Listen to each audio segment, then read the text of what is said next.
아름다운 찬양 감사드립니다. 오늘은 34주차 목요일 말씀입니다. 배경을 함께 읽으시겠습니다. 210페이지입니다. 210페이지 이집트에 대한 심판의 선포 배경을 함께 읽으시겠습니다. 오늘 말씀은 하나님께서 에스겔 선지자를 통하여 애굽 즉 이집트를 심판하십니다. 하나님은 이집트를 지으셨고 사랑하셨습니다. 그러나 이집트는 우상을 숭배하고 교만하여 마침내 큰 심판을 받게 됩니다. 이집트 한 나라의 심판을 4장이나 다루고 있습니다. 묵상의 1번을 함께 읽으시겠습니다. 에스겔 선지자가 포로된 지 11년째 되는 해 10월 12일에 이집트에 관한 말씀을 받습니다. 하나님의 창조를 깨닫지 못하고 나일강에 누운 큰 악어와 같은 이집트가 하나님의 심판을 받아 다시 일어나지 못하고 지극히 미약한 나라가 될 것이라고 했는데 오늘의 이집트는 실제로 미약한 나라가 되었습니다.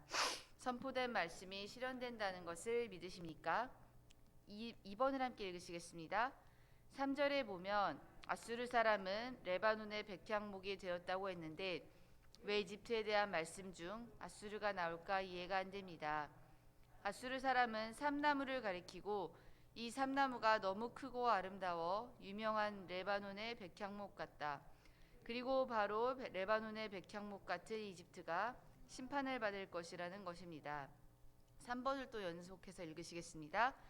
32장에는 아수르, 엘람, 메색, 두발, 에돔 등 그 유명한 왕들과 귀인들 그리고 아름다운 여인들과 대단한 사람들이 다 지옥에 와 있습니다.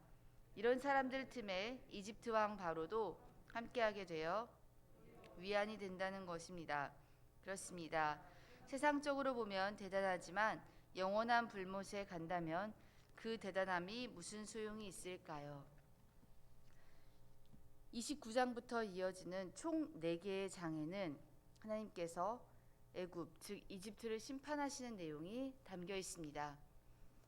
애굽은 이스라엘의 역사와 뗄 수 없는 나라입니다. 하나님께서 아브라함을 부르시고 이후 아브라함은 하나님과 여정을 함께하면서 아브라함이 힘들고 흉년이 들거나 할 때 내려가던 곳이 이집트였습니다.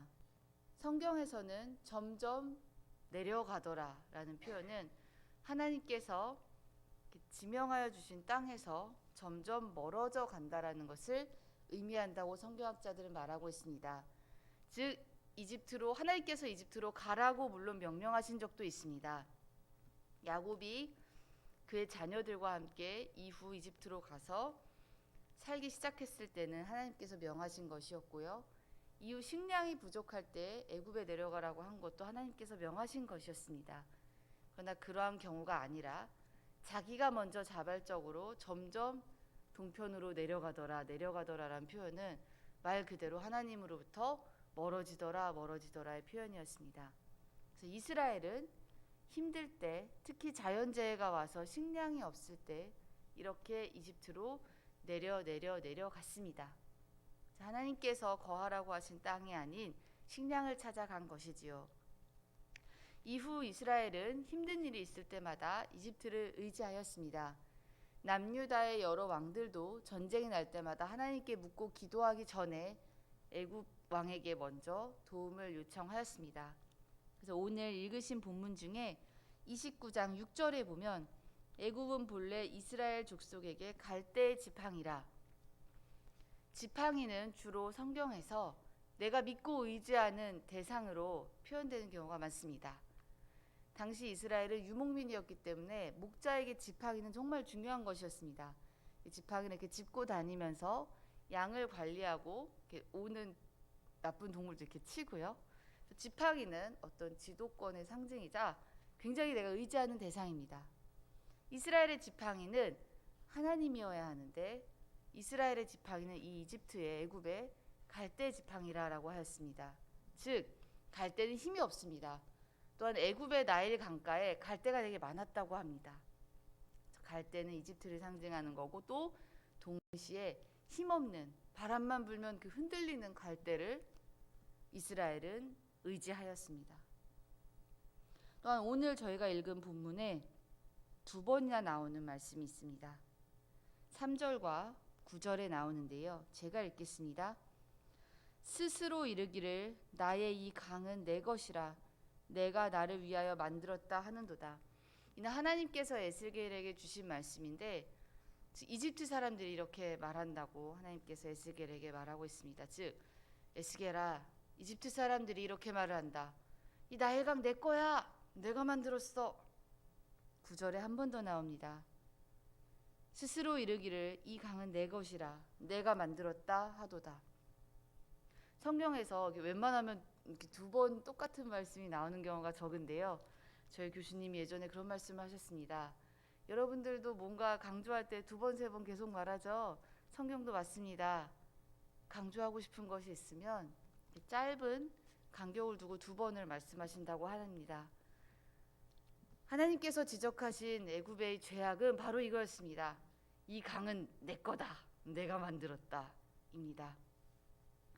그렇다면 이 나일강은 애굽에게 어떤 의미가 있을까요? 나일강은 주기적으로 강이 이렇게 홍수가 오면 차고 넘친다고 합니다. 근데 우리나라에서 이 홍수는 좀 위험한 것인데 이집트 사람들에게 이 차고 넘치는 강은 굉장히 도움이 된다고 합니다. 제가 농사를 잘 모르지만 이 지역은 이렇게 사막이었다가 땅이었다가 이러는 지역이라 한 번쯤 비가 쫙 와가지고 강이 확 넘쳐야 이 강물에 있던 좋은 영양소들이 쫙 퍼지면서 그 주변에 물도 이렇게 데워지고 농사도 잘 된다고 합니다. 그래서 애굽 사람들에게, 이집트 사람들에게 이 강은 아주 절대적인 것이었습니다. 강이 안 넘쳐주면 농사도 못 짓고 비가 안 와서 강이 이렇게 커지지 않으면 당장 살 길이 없어집니다. 또한 오늘 말씀에 너는 강 가운데 누운 큰 악어다. 즉 그 강에서 가장 힘이 있는 존재가 악어입니다. 즉 스스로 이집트 사람들은 이 강에서 제일 힘센 사람은 나고 내가 이 강을 만들었고 이 강이 곧 나다라는 그런 생각이 있었습니다. 하나님께서는 오늘 그 악어를 갈고리로 꿰고 또 강에 살고 있는 물고기까지 다 비늘에 붙여서 함께 들판으로 쫙 끌어내서 거기서 죽게 할 것이라고 하셨습니다. 왜냐하면 이집트 사람들은 이것을 몰랐습니다. 이집트만큼 당시 그 동쪽 나라에서 하나님께 축복을 받은 나라도 별로 없었을 것입니다. 이집트는 방금 말씀드렸던 강이 있었고요. 바다로 이렇게 둘러싸여 있어서 다른 나라들이 좀 쳐들어오기가 힘들었다고 합니다. 이집트는 누구보다도 하나님의 축복, 즉 자연적인 특혜를 많이 받았습니다. 근데 이집트의 모든 풍요는 나일강에서 왔고 모든 풍요는 자연환경에서 왔는데 이것은 누가 만들었을까요? 나일강과 모든 자연스러운 풍요, 자연이 주는 풍요로움은 하나님께서 만드셨습니다. 이집트는 이러한 것을 주신 분을 섬겼어야 했는데 하나님께서 주신 혜택과 환경과 그 선물만을 섬겼습니다. 그리고 더 나아가 그 혜택을 누리다 못해 그 혜택이 나의 것이라고 착각을 하게 되었고 그 다음에 그 혜택을 이제는 내 것일 뿐만 아니라 그 혜택을 만든 게 나라는 착각에까지 이르렀습니다. 애굽은 창조주 하나님을 버렸습니다. 풍요에 빠져서 스스로를 신의 자리에 올렸습니다. 출애굽 당시 하나님께서 주신 첫 번째 재앙은 나일강이 피로 변하는 사건입니다. 그들이 그렇게 의지하고 그들이 내 것이다. 이게 나고 내가 만들었어라고 가장 자신 있게 여기던 것을 하나님은 피로 만들어 버리셨습니다. 그 안에 살던 모든 물고기가 죽었고 악취가 썩은 냄새가 났습니다. 그들이 가장 섬기던 것이 가장 역겨운 것이 되었습니다. 신약 성경에서 이와는 대조적인 장면이 나옵니다. 갑자기 신약 성경을 말씀드리는 이유는 제가 이 썩은 것을 묵상을 하다가 이 썩은 것, 더러운 것에 대한 얘기가 나오는데 어디였을까 하다 보니 사도 바울의 이야기가 나옵니다. 사도 바울은 오히려 예수님을 알고 그가 가지고 있던 모든 지식과 모든 것을 배설물로 여겼습니다. 즉 창조주 하나님과 예수님이 가장 소중한 것이고 예수님으로 인해 그 하나님께서 나에게 주신 지식과 지혜와 그 똑똑함으로 인해 누리던 것이 이제는 거꾸로 배설물이 됐다고 바울은 고백했습니다. 그러나 이집트는 하나님께서 주신 선물을 신으로 섬기다가 망하게 되었습니다. 하나님께서는 우리에게 굉장히 많은 것을 주셨습니다. 우리에게 지금의 환경도 주셨고 아름다운 교회와 우리 각각의 가정과 또 하나님께서 주신 여러 아름다운 사람들이 있을 것입니다. 또 하나님께서 우리 성도님들에게 아마 귀한 재능과 여러 가지 삶에 있어서 늘 좋지는 않았겠지만 때마다 부어주시는 은혜와 하나님께서 인도하신 선물이 있을 것입니다. 또 하나님께서 여러분께 주신 재능도 있을 것입니다. 그런데 우리가 이집트처럼 이것에 집중하다 보면 그것을 주신 분을 놓치게 되는 죄를 지을 수 있다고 오늘 성경은 우리에게 경고하고 있습니다. 저는 이 말씀을 적용하고 또 묵상하면서 나는 이랬던 적이 없을까 했더니 저도 굉장히 많았습니다. 대학교 때 저 형편이 갑자기 어려워지게 되면서 제가 막 일을 하면서 학비도 벌고 생활비도 벌고 모든 걸 다 했어야 됐던 그 때가 있었습니다.